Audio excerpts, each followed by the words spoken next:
Sup, Studio 146. This is me here coming to you. Are you serious right now? We're doing this again? How many times I gotta tell you? Cue intro.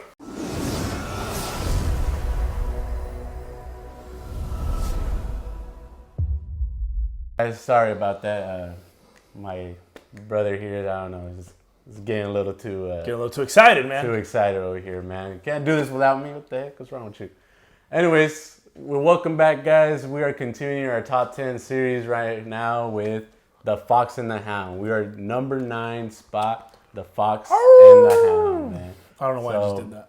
Fox and the Hound, real quick, give you guys a little info. It came out back in July 10th, 1981. And if you think that Robin Hood had a bad budget, this one had an even worse budget. This one had a budget of $12 million only. Damn. So, yeah, $3 million less. But it made $63.5 million in the box office. But what makes this movie so underrated? And why don't a lot of people talk about it as much? And why should they talk about it, Jairo? Well, the reason why they don't talk about it as much, as I was watching it again, this is a very dark movie, man. Very dark movie. This is like Bambi, rated R Bambi. So when you watch it, it starts off in a very melodramatic theme, very dark, boom type of thing, and all of a sudden the first thing you get is a glimpse of a fox, a mama fox, carrying. You don't know she's a mom yet. Well, that's true. You don't know she's a mom yet. Well, yeah, because her running. That's no, because Yeah, right. They don't even show her with the cub. But then they finally show her with her little cub, whatever you want to call him. She puts him down. And she puts him down, and she's basically being chased down. You hear hounds in the background, gunshots being thrown. I mean, this is something like, it's just to the extreme for a kid. So she finally drops him off at a fence close to a farm. When she literally runs off, the camera just lets her run off, and all you hear is poof, and the birds fly off, and obviously you assume that she's dead. Bambi 2.0. That's Bambi 2.0. But this is a great movie. It talks about friendship. I think it's one of those movies that I believe every kid should watch. It's one of those movies that challenges us when we're in elementary. We think that we're always going to have the same friends and we're always going to be best friends forever. All that stuff. But obviously life happens. And I mean, what better way to talk about this movie and introduce these themes that when a hound and a fox, that a hound is basically meant to hunt, fox is basically meant to be hunted. You know what, let's get into that, right? You know, let's talk about that theme, you know. So definitely that is the driving force of this movie. Definitely friendship, the bonds of friendship, and you could even throw in there, you know, identity. You know, honestly, you know what society wants you to be like, type of thing, right? For example, again, it's they're both friends, and there's even, you know, you mentioned, you know, it's the society wanting you to be what they want you to be. There's literally a song that talks about that other people don't understand you, they don't get you, but I think it's again as the movie progresses, it gets, I don't want to say darker, it just gets more mature. So when he obviously Copper comes back, Todd thinks fully grown now and stuff. Todd is that naive friend that thinks like, oh, well, we're okay, and Copper even tells him like, no, like things are different now. I just can't explain. Todd refuses to believe it. So you have this chase scene where the hunter literally wants to kill him now, and Todd and Copper he's in the obligation of having to hunt him down now. That part is like very serious and very dope, like right there, you know, very where dope. Like they're hunting him down and everything. He's like hiding and stuff, and then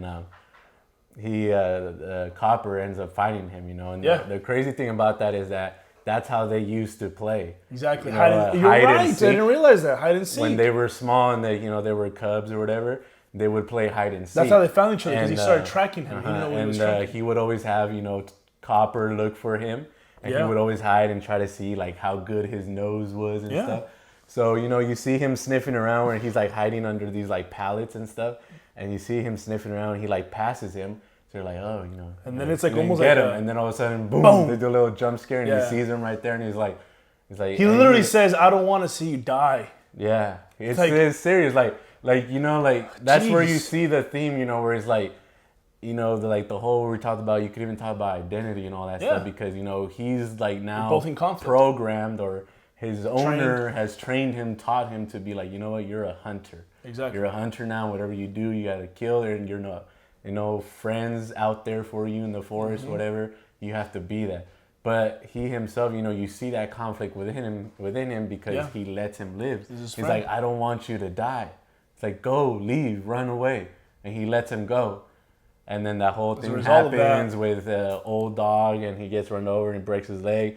But now because of that, he gets mad because obviously, you know, even though he's his friend, he views this other dog, which unfortunately Chief, right? Chief. He views him basically like as his father type of thing, you know, because he watched him grow up. He like kind of taught him how to hunt the ropes as well, taught him the ropes, the mentor and all that.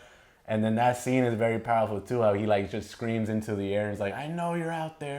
I'm going to get you. I'm going to find you. So it's like, damn, the line has been crossed. And it's like, man, it's crazy. But the climactic scene, dude, I mean, the ending of it, I remember as a kid, the ending of it never disappointed. They're finally hunting him down.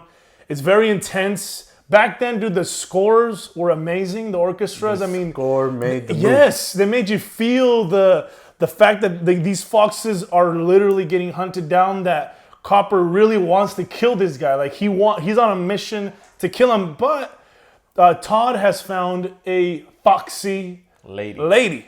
And so now he has something to protect. So now they're both pinned against each other. They're both fighting. They set fire to some part of the woods. Yeah. They finally are in the waterfall, and all of a sudden, out of nowhere, that part when they square off. Yes. And they're that.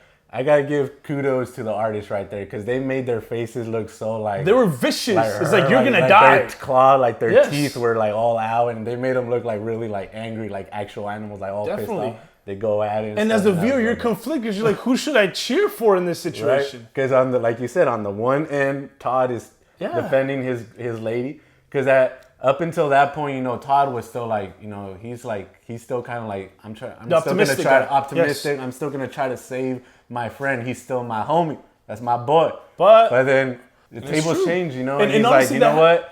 You're my boy. I really liked you, but I'm not gonna let you kill my lady right now. Like that's my future now. And that's how life is, honestly. You know, that's how it goes. Going on to the climactic, they're at the waterfall, and then the score again. Yes. It go down. It goes down. Like you know what's gonna happen, but you don't know what's gonna happen. You're like, damn, I wonder which one of them's gonna die. And then all of a sudden, we throw in the bear. We throw in the bear into the mix. We throw in a new piece onto the board, and it's like, what is going on? And then so the hunter is getting attacked by the bear, and obviously Copper tries to defend his owner. He's clawing at him and stuff.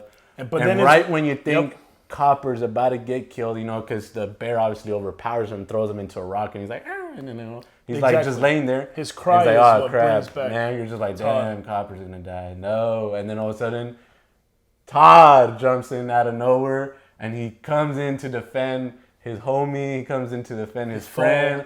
They both end up fighting side by side. They defeat the bear. They end up in the lake because they go down the waterfall. And then that is where we see the key point of all this right there. Because in that moment, the fox is laying on the lake. He's half dead almost. He's almost dead. The hunter comes up and he's like, I'm about to shoot this guy. And then Copper walks right in the middle of the two of them. Gives him the face and he's like, get away. And he's like telling him, move. And he's like, just giving him the puppy eyes. And he's like, come on, move. And he's like, no.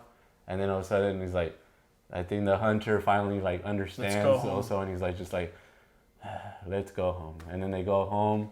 And, you know, I think right there, that's like the big message right there. You know, because even though, like you said, friendship with your friends, sometimes you might grow apart. You think you're gonna be best friends forever, but eventually you grow apart. Yeah. You might be going to study to a different university or doing different things in life. You move and all this kind of stuff. But your real friends, at the end of the day, are gonna stick with you when you need you. And that's why I like how it ends, because it basically ends with Copper being next to his master, and even the hunter with the lady, which is the farmer. End up being friends. Make amends too. They make amends. They're friends, and the camera zoomed in on, then it zooms out to see Todd with his lady looking at them.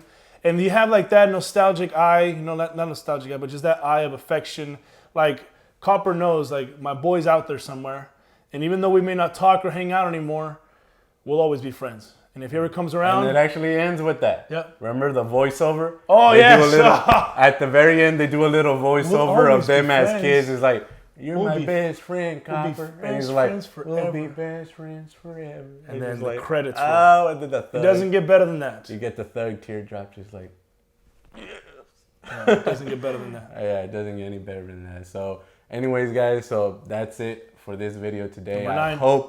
I hope we've convinced you to go and check that movie out again with, go in with a new perspective and go check this movie out again. Really, definitely deserves the love. And I think that's it. All right, guys. Yeah, so, peace out. Hope to see you guys on our next video. Make sure to like, share, and subscribe, and follow us on Instagram at studio_146. Again, my name is Aaron. This is Mr. J. J. Peace out. Catch you on the next video, number 8.